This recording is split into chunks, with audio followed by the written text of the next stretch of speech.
Simon Phillips shared, and it's from the Nazir Kinsella talking about Chelsea. And it says, buy young stars on lower wages, spread the payments over long contracts, keep flipping players and sell on unwanted talent for profit. That is Chelsea's strategy in a nutshell. Do you think this strategy is going to change in the summer to add more quality and more experience to this squad? So I get your point. You said it about a little while. I know we went on to a different subject. You said that you won't make a full-blown conclusion. I get and understand that, and I agree with you. I'm calling things out that I would be worried about, but you're right. Do you think this summer they are going to go and sign you the stars that this team now needs, or do you think it's going to be up-and-comers, youngsters, and waiting for this current group to come of age? Bro, the main thing for me is, are they going to be able to get over the line? Right? These lot tried to get Olise. They weren't able to get over the line. They tried to get Osimhen. They weren't able to get over the line. We've tried to get these guys that should be playing for Chelsea right now, and they've struggled to get over the line. So the biggest thing for me is, I know we're going to be in for these guys. I know we're going to try for some of these guys. But are you going to be able to make sure that they're playing for Chelsea and they sign that contract? Are you going to, pussy out and paying them these wages, and now you're going down to Delap? I like Delap, but I'm sorry, for me, he's like third, fourth choice. I would bring him in and bring someone else in, if anything, and have 3 strikers, right? I'm going to be dropping down to that level. You got to get me Gokres, you got to get me Isak, right? If you go back in for Osimhen, you got to make sure that you wrap that up. That's what I'm kind of looking at. But I'm not going to sit here with bare confidence and say, yeah, we're going to get it done.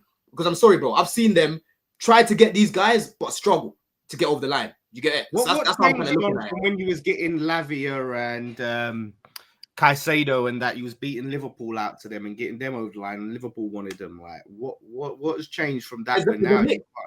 That's what I'm saying. It's a mix, because people will just look at the ones that we haven't been able to get over the line. But then you can look at Enzo Fernandez. We got that done in January. You can look at Caicedo. We came back with a bigger bid when we beat the Ornstein bomber, bro. When that happened, I'm getting woken up at 2 a.m. by Mons barking on the phone. I thought, shit, these lot have actually done us. The next day we come back and we get it done.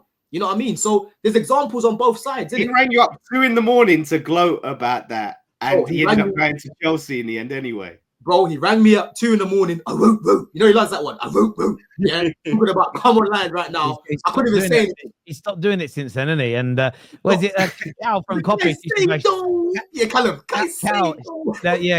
Callum's noise, noise that he makes. Shabba la la la la la. That's gone as well. Shabba la la la la la la. That's all gone now. No one does that anymore. It's all gone, bro. So that's what I mean. People have got to be fair, innit? Like, like people say, oh, Santos is going to get sold. And I'm like, bro, there's many examples in this team of players that Clearlake fuck with that are untouchable to them, right? You've got to look at both sides. But when you've got a hate agenda, you don't look at both sides. Me, I'm more in the middle, innit? Yeah, this here from JJ says, Terry, even if Chelsea buy Isak or Osimhen, they will never challenge as long as Maresca, the fraud, is the manager. I mean, we're just seeing the stats, though. And then stats don't mean everything. You have to watch games. But if you had Isak up front this season, and I don't think just Isak, because loads of players have missed chances. But if you have Isak and another attacker that are converting at a good rate, surely you'd still be in the title race. So for me, I look at that and just think, how does that make Maresca I'm not saying he hasn't made mistakes. He absolutely has to be called out. But when you look at the fact that you're one of the biggest underperformers in the league in terms of XG, and a lot of that is because you lack clinical edge. If you buy more clinical players, surely that by itself changes everything for Chelsea. Or am I? Yeah. To be fair, statistically as well, when we've got Fofana in the team, right, we concede way less goals, bro. You know what I mean? When Fofana was fit, I think we only lost 1 game. When Lavia's there, we can actually play how Maresca wants us to play. We're at our best. We can counter press from the front. Lavia can help sweep up, because you already know, bro. Like, if you've got Caicedo and Enzo, in attacking positions, and you lose the ball, you're gonna have people running through the midfield. Man City have this problem themselves, but the thing is, they had Rodri to stop them, right? To stop the players. We had Lavia there to do that, but when he's gone, you haven't got that anymore, bro. You're lacking that physicality. You're lacking someone that can sweep up, someone that can help the centre backs in front of you, right? When you haven't got Fofana, your defense straight away, you're looking at Chalobah. Chalobah is a car crash. Yeah, I can think of about four goals since he's been back that have been his fault. You know what I mean, right? You've got guys like Tosin, who, for me, I don't mind him as a squad player, but I don't want to be seeing Tosin every single game, blood. You know what I'm saying? So there's so many things here. I'm not taking away blame from Maresca, but for people to make it so black and white as if it's all on him, I'm like, bro, like, I've seen good things from this guy. I've seen bad things from this guy. And on top of that, I've seen things that we can improve in terms of squad building. I had the same energy for Poch as well, by the way. But the issue I had with Poch, most of the time, I found myself blaming him more than the players. That's when I knew this guy wasn't right for what we're trying to do. Yeah? Bare games we're struggling to create is Cole Palmer having to save us. Whereas this time round, I'm seeing way more chances before Jackson got injured. And we're not being clinical. You know, it's different, bro. People trying to make us sound better last season, bro. We were shocking last season. I know we've been bad the past few weeks, but Jesus Christ, I think it was a season of 2 halves, though, John. Like second half was the end. You improved massively. No. Second half, bro. Second half on paper, cool. You can say all of that. It's the last 5 games where there was drastic improvement when Cucurella started to invert. That's when we started to play a little bit better. Before that, bro. Hey, Lewis is in the chat. This guy knows. He's got a recall of Poch's charges. Yeah, a big long list of this guy's charges. I will say this as well in defense of the end of last season. Yes, they improved those last 5 games where it looked really good, but that's also when you were playing a lot of teams who were on the beach, season's over, no pressure. It's Arsenal were the kings of that in the last 10 years of Wenger. That last 2 months of the season, that was, oh, wow, where was this Arsenal all year? Arsenal would do this thing where they'd start poorly under Wenger, have a good middle period, collapse, look brilliant at the end of the season. And it always used to get there. Oh, you know, a couple of good signings. Yeah. We're good to go again next year. You've got to assess a team in those difficult moments. And I'm not saying and this is the problem I find when listening to Chelsea fans talk. Individually, they make good points, but everything's very polarized. And if we get rid of this manager, we're sorted. If we just sign a top-class striker and score the goals, it's sorted. I don't think it's as simple as that. So I don't think if they just have Isak, they'll win the league next year. You definitely need a new goalkeeper. You do need to improve your defensive line. If you can't get Lavia fit, you need a replacement for him as an example. We've got Santos coming back. Don't worry. You're going to learn about Andre Santos. You'll learn about him. Trust me.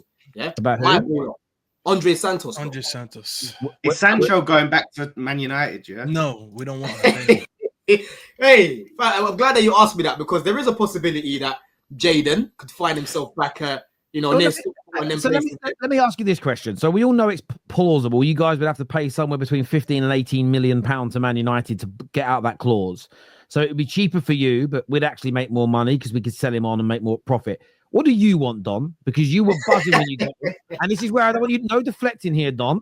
No deflecting. No talking about a dinner you had a week ago. No talking about something you did when you were 10. No throwing it back at Man United. Let me ask you, because you were buzzing when you got him.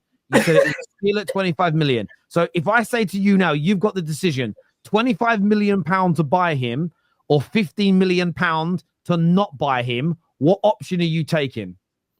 Bro, if unless we bring in a striker and overlap the fullbacks and use this guy as a squad player, we're not going to see the best of him, bro. Like, we're asking Sancho to do things in this system where he just can't do it consistently, bro. Like, he's completely isolated, trying to take 2 players on. Staffy, we've spoken about Maresca not overlapping fullbacks. He's got no target man to aim for, right? He know the thing is about Sancho, he knows how to shoot, but he doesn't shoot enough. The other day, it was like his first shot all year, bro. You know how embarrassing that is? You know what I'm saying? So, as a squad player, Terry, honestly, bro, I don't mind it. But how much is he on, Don, to be a squad player? What's his wage? His wages got to be mad. His wages went down to like 100k a week or something like that, bro. Is it? Yeah, they went down massive. Yeah, that's not necessarily true. This is what isn't true about it. So Chelsea are paying about 100k of his 200 odd k a week salary, but if he joins permanently, his salary is going, but it's going to go up from what you're paying now. So he will be more than 100k a week for you next season if he joins. Bro, I'm not saying he'll be 250, but there's no way he's signing for anybody on 100k a week. It could be that. It could, bro. Listen, it could be that because end of the day with Chelsea, our wages have dropped, and in terms of the role we'll give him, I don't think we'll look at him as a nailed-on starter. You know what I mean? You said a lot of things, Don. But you didn't answer directly. If you had to make that decision, are you signing him for 25 million, or are you not signing him but still paying out 15 million? Which of those 2 options would you take right now, hand on heart, knowing your club and what you think you're going to do in the summer? Would you buy him or pay to? I mean, remember what the wording here is, right? Would you pay to buy him, or would you pay to not buy him? Bro, I'm trying to think who we can replace him with, Terry. That's what I'm trying to think of, bro. in the market. Obviously, because Just we're answer the looking. damn question. We're bro. looking, no, Come we're on. looking, no, bro. Because let me think, man. Because we're looking to bring in a left winger to What do you replace. mean? Let me think. It's been a topic Oh. for like weeks now. What you just heard about Bro, it today? I know it has, but end of the day, bro. Man are trying to pressure me, but end of the day, I know what Sancho is, and I know how I would use him, right? But we're not using him like that. You're not That's the issue. manager. If we're not going to use him like that, I'll be honest with you. We've got to be objective about Sancho. And look, all of us have defended him at the right times when he's had horrible shit said about him, stupid things in the press, Ten Hag making him eat lunch in the car, all of that right to defend him on. When you say you know what type of player he is, when are we going to have an honest conversation about Sancho and just point out that after all these years in the Premier League, United now at Chelsea, maybe your opinion of how good a player he is in terms of actually delivering in real games, maybe your opinion on him is just wrong. Maybe he just isn't good enough or isn't suited for the Premier League. No, I've said that, bro. I've said to you, like, for what we want to do in terms of starting, I don't think he's good enough to do that. But that doesn't mean he's a useless squad player. I think he can definitely help against low blocks, right? I think you can bring him off the bench and make those little underlapping passes. When we played was it Leicester? I think we played Leicester. Right, we won that penalty because of him. The penalty that Palmer should have got was because of him as well. You know what I'm saying? So he's not completely useless, Terry. That's the thing. But Sancho needs to be in a team. Sancho needs to be in a team that's ready-made, right? And I'm not gonna cry if we send him back to United. I'm not gonna cry about that. I'll be real. But you're gonna have to pay him to send him back. You're forgetting the finance. It is where it is. It is where it is. It is where it is. The money. I'm just saying, Terry, right? There's still things that we can do in this team to help players like him, players like Neto, you know what I'm saying? Players like Madueke, you know what I mean? This guy, bro, he played his best football when he was playing on fucking Haaland, and he had an overlapping fullback. We don't have that at Chelsea. Yeah, but that was a long time ago, Dan. I'm going to be real with you. Listen, because I'm someone who defended Sancho a lot on this platform. I still like what Sancho used to be, at least. It's at this point, you just have to just be honest about it. He never lived up to the 75 million for one reason or another. He'll never live up to it. And I'll be honest, after 3 years of that transfer happening, I don't think he's ever going to be that worth it again. Like, I'll be honest with you. You know why Chelsea doesn't want to play 25 for him? It's because they know they can't sell him for more than 25. The only reason I'll take him back at United is because you're probably going to have to give me 15 million. And I could definitely sell him for at least another 15 million. So there you go. I actually got more than the 25 that you were originally going to give me. But he just didn't live up to anything, bro. I'll be honest with you. The guy just doesn't want to do anything. He doesn't want to shoot. He doesn't want to dribble. I liked what he was. I don't know why he became this player, but it reached a point that I don't even want to talk about why it happened. It's just the fact that it did happen, and we just got to realize that he's a very useless player right now. That's what I'm saying. Now, exactly, bro. That's what I said. He is a squad player, and he needs a lot of help. Therefore, if we get rid of him, I'm not going to lose any sleep. I'm honestly not going to lose any sleep, bro. I'm just saying. I know that my club hasn't helped him the way we should have helped him. He could have had a lot more assists, to be honest. There was that one game, at least, I think it was the Villa game, where you guys missed 2 sitters that he put on a plate to someone. I think it was the Villa game.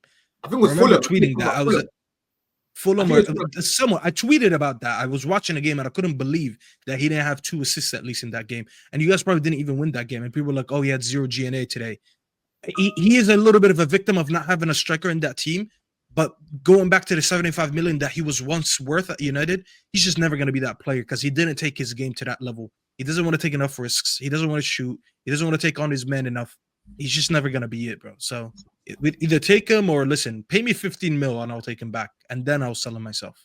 Yeah, but Staffy, like, who do you think you can sell him to? Who do you think will buy him? Like, Borussia Dortmund, I need one more favor from you guys.